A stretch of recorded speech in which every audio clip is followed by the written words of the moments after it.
Hey everybody, how are you? Today we'll be talking about WH movement and hopefully we can make ourselves familiar with the concepts. It's such a broad topic, we can't cover every single detail of it, but with this video you'll have enough knowledge that you can explore on your own, or at least you'll be able to follow if your teachers or professors are explaining to you what this stuff is all about. Let's start with explaining what movement is. So movement is when you have, most of the time, it's a WH feature or a feature that triggers movement. In certain languages is the interrogative feature. The question, asking a question, triggers movement.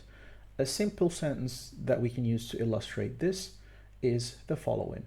You have a sentence, for example, did I send a message, or did I send it? Let's just keep it simple.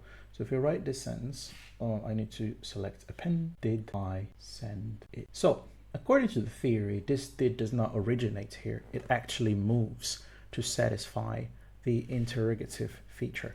Let's quickly try to do a tree diagram, very abbreviated, and see how that works. Now it is important to do this because you won't be able to understand WH movement if you are not familiar with the concept of movement to begin with. So here I have a pronoun, then I'll have a verb, and the verb obviously in this case is send. Both of these will merge into a VP. The VP then will go and merge with a T bar. The T will give us its head, which has the past feature in this case, hence the did. And then the auxiliary that we're going to use here is the verb to do in the past, which is did. If we carry on from here, things will become more interesting. So we're starting from bottom and going up, and this is what we do in the minimalist syntax. So the TP will branch and will give us its specifier, which is in this case the pronoun I. So far I did send it. There is no interrogative feature here. We need to add it. We add it by expanding this tree. I'm running out of room here. Into a C bar because we need its head C, and the tree continues into a CP, then its spec, but its spec for now remains empty, and later we can use the same example and see how we can fill that spec. But anyways, this C here has a question feature. Let's call it a question feature just to simplify things here. So what this does is that it triggers what we call a T to C movement, or more generalized as a head movement. It's called head movement because this is in a head position and it needs to move to this head position. So if we do that, then we can cross this because it's a delete and copy operation, and then we take the did over here. Now we have did I send it. This is movement. T to C movement, more generalized as head movement, because there's also V to T movement, and eventually they just decided to call them head movements because it's a head movement. If you understand the basic concepts of this, the fact that there is a feature somewhere that pulls another element from the tree that it C commands, then you'll be able to understand WH movements. So now let's do the same sentence, almost the same sentence. Try to do a WH movement, and we will see how different they are.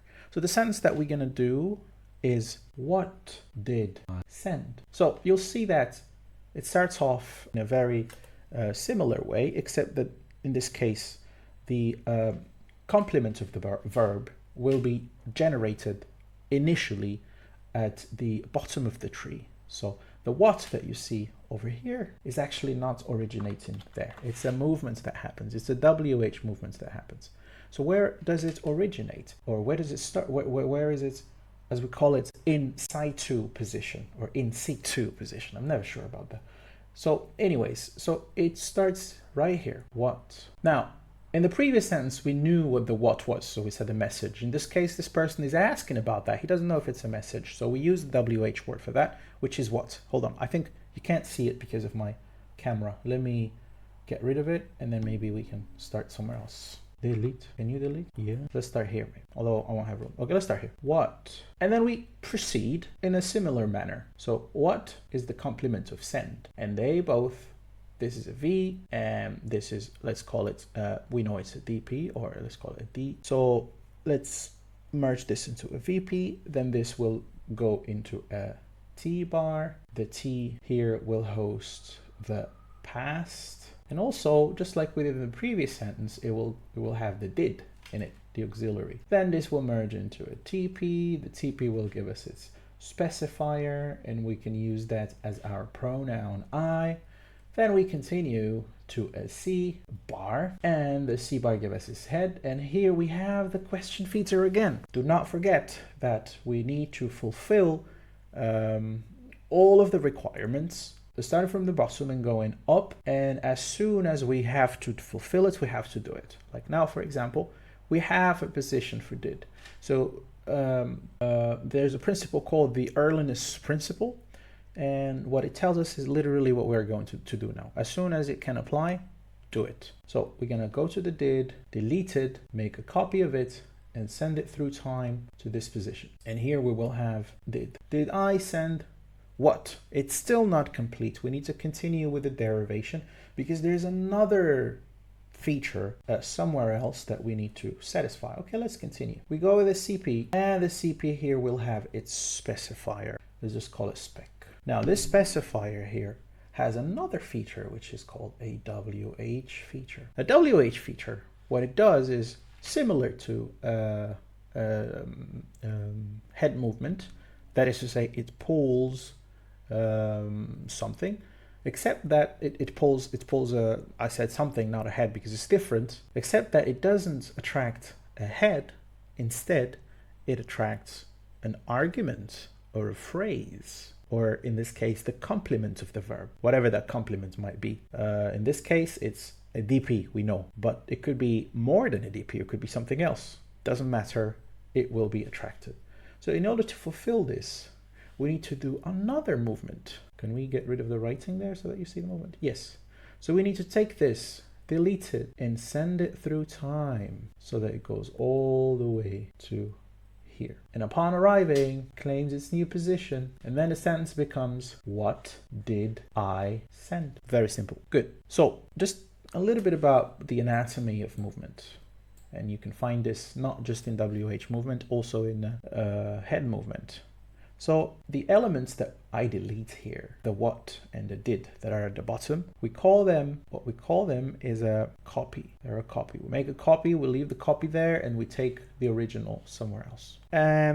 Also, you can also refer to them as traces. That is to say, when the what moved up, it left a trace behind it. Now, the line that we draw to take it from one position to the new position, we can refer to it as a chain. So the trace and the original moved element are linked together by a chain. Okay, so this is the copy, this is the chain, and this is the head of the chain. The head of the chain. Head of the chain, chain, copy, and while we are at it, it's also called foot. So you can see that there are many ways we can use to refer foot of the chain. Okay, so we have a chain, it has a head and it has a foot. This foot can also be referred to as a trace, and the foot is actually a copy that gets made of the original head. That's pretty much it regarding WH movement. Well, I have a few more things I'd like to share. The first one is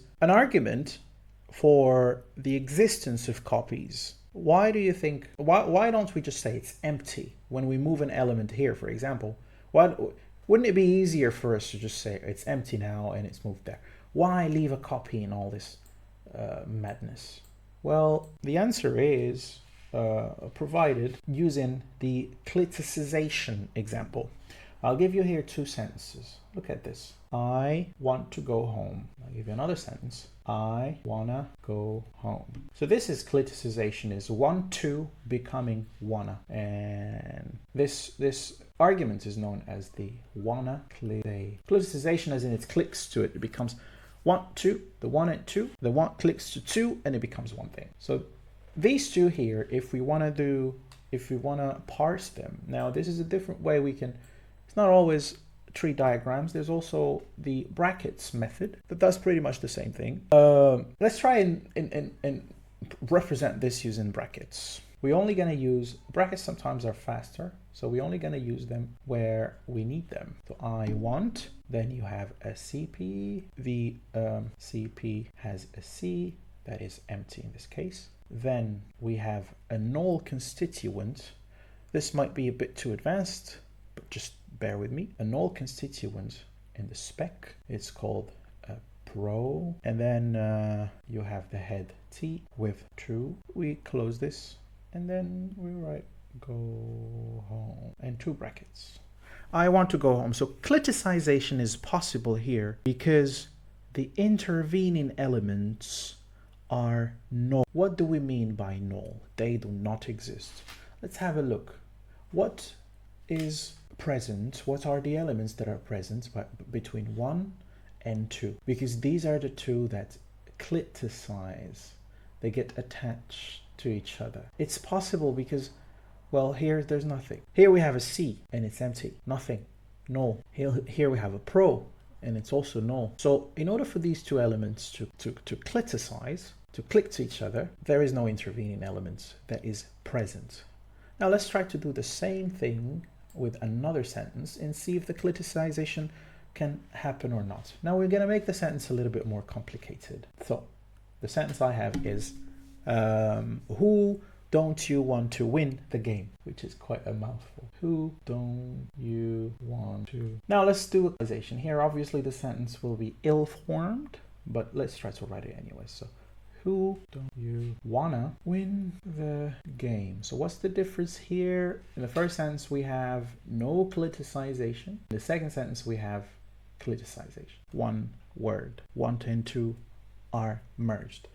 Now this sentence is deemed unacceptable because of the following. Let's try to draw or let's try to represent it using brackets. So first, we don't care about the first part of the sentence. So who don't you? As you can see, it's more economical to use brackets sometimes for space and also for time.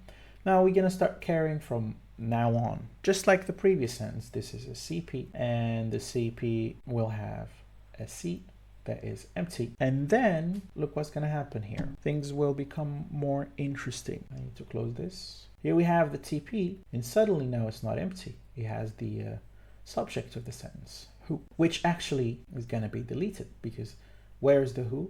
The who moved to the spec CP, just like we showed in the other example. I continue the derivation. So inside the TP, there's a T. And in this case, again, it's 2. And then we finish with win the game, which does not need any parsing. Okay, why is it not possible to cliticize here? Because unlike the previous sentence where there was nothing between the want and 2, both constituents were null. Here we have this constituent that is still null. This constituent is still null. But what about this? This one apparently is not a null constituent.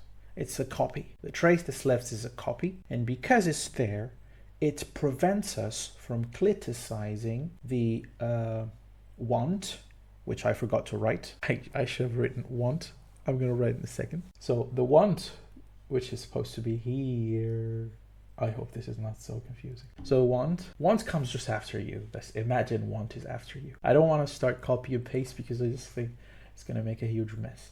So we can't attach the want to the 2 because of the who. We can't attach the want to the 2 because of the who, because the trace is there, because the copy is there. So you can't say who do you want to win the game. You can't attach it. Hence, we have concluded our wanna cliticization as a proof of the existence of copies in the foot of their chains. Okay, I move on. I move on to nothing. That's it. That's it for today. I think the first part was quite straightforward. The second part might require a little bit from you, but I thought about including it. For those of you who might be able to follow, this one example is the best example to prove not only WH movement as something that exists, but also copies and traces and how they work. If you can't, then stay tuned. Soon I will make videos about null constituents. Also, maybe we should make more videos about the brackets and parsing using the brackets in due time, of course. That's it. I'm out.